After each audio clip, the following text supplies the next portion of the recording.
Sobre fundo azul em letras brancas, dinâmica da Terra, rios, processos físicos, químicos e biológicos. Nas aulas 11 e 12, estudamos o processo de erosão e também como a capacidade de transporte do rio pode afetar o transporte dessas partículas. Professora Cleide Albuquerque, coordenadora da disciplina. Ela é morena, com cabelos pretos, lisos e compridos. Usa blusa estampada em azul e marrom. Ela sorri. Ao fundo, o sol brilha sobre as margens de um rio. Nas aulas 25 e 26, vimos o transporte de material em suspensão pelos rios e também as diferentes entradas antrópicas de água para os canais fluviais. Os objetivos dessa aula são conhecer um ambiente fluvial, identificar as variações de vazão no período de seca e cheia e também identificar a importância das margens nos processos de erosão fluvial. Rio Paraíba do Sul, com águas em tons de verde, margeado por vegetação rasteira e arbustos. Esta imagem é da porção inferior do Rio Paraíba do Sul, na cidade de Campos dos Goytacazes, região norte fluminense do Rio de Janeiro. Mapa do Sudeste. O Rio Paraíba do Sul é um dos mais importantes da região Sudeste. Ele percorre cidades de São Paulo, onde ocorre sua nascente, e cidades de Minas Gerais e Rio de Janeiro, desaguando no estuário em São João da Barra. Mapa da bacia de drenagem e os afluentes. No seu percurso, recebe várias entradas antrópicas, como despejos industriais e agrícolas. É ainda responsável por praticamente todo o abastecimento de água potável e irrigação da região norte fluminense. Para se medir a profundidade do rio, usa-se uma corda com marcação métrica. Mede-se a altura da ponte até a linha da água. Uma corda com nós de marcação de distância, amarrada na ponta com um peso, desce vagarosamente. Depois, mede-se da ponte até o fundo do rio. A corda desce mais e o peso toca a água. Por diferença, temos a profundidade da coluna d'água no local. O peso fica submerso na água turva e esverdeada. Neste período de seca, a profundidade neste ponto é de 4,20 metros. Para se coletar amostras de água em locais de difícil acesso, como de cima de uma ponte, pode ser usado um balde. Neste período, a água do rio está relativamente clara devido à menor capacidade de transporte do rio. Um balde preto, amarrado numa corda, é lançado no rio e coleta uma amostra da água da superfície.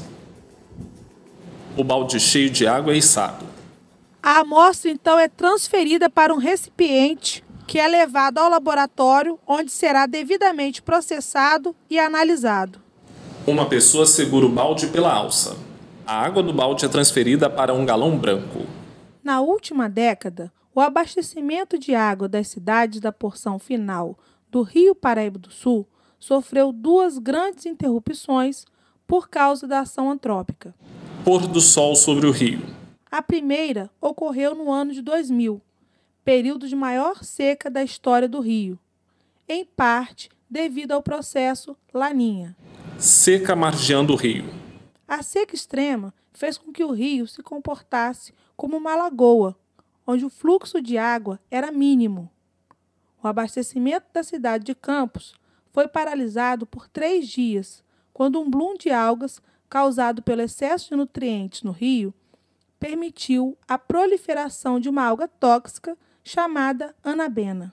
Algas em forma de anéis. Pare para pensar um pouco e responda. Como o efeito Laninha e El Ninho podem afetar o fluxo de água na região sudeste do Brasil?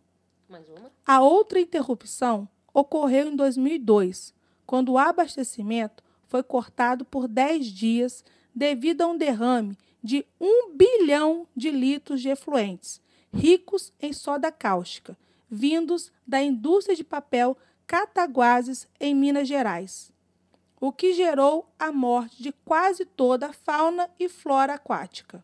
Peixe com a barriga aberta, saindo vísceras pretas em decomposição. Podemos observar que, em vários pontos, o despejo de efluentes domésticos e industriais são lançados sem qualquer tipo de tratamento. Espuma branca formada nas margens do rio. Infelizmente, no Brasil, apenas 10% dos esgotos das cidades são tratados. O resto é jogado in natura nos rios. Muitos desses rios têm se tornado eutrofizados devido ao excesso de nutrientes. Podemos observar que as margens do rio estão praticamente desmatadas e desprotegidas, o que facilita o processo de erosão e aumenta a quantidade de partículas possíveis de serem transportadas. Margem com solo erodido. Nesta região, durante a seca, quando o volume do rio diminui drasticamente, podem ser vistos vários bancos de areia, causados pela deposição das partículas trazidas pelo rio, o que tem contribuído para o assoreamento dos mesmos. Banco de areia próximo à margem. O assoreamento é um processo de deposição de sedimentos no canal fluvial, que reduz gradualmente a coluna d'água. Em períodos chuvosos, aumenta a quantidade de enchentes devido à pouca profundidade dos canais. Banco de areia dividindo o leito do rio. Pare para pensar um pouco e responda: por que estes bancos de areia são formados? Porque, em geral, só são visíveis nos períodos de seca. O que é assoreamento?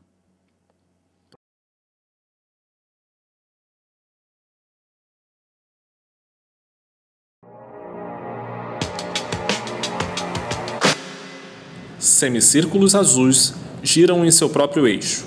Ao parar, 3 ficam virados para cima e 2 para baixo, formando uma letra C com cores azuis e brancas alternadas.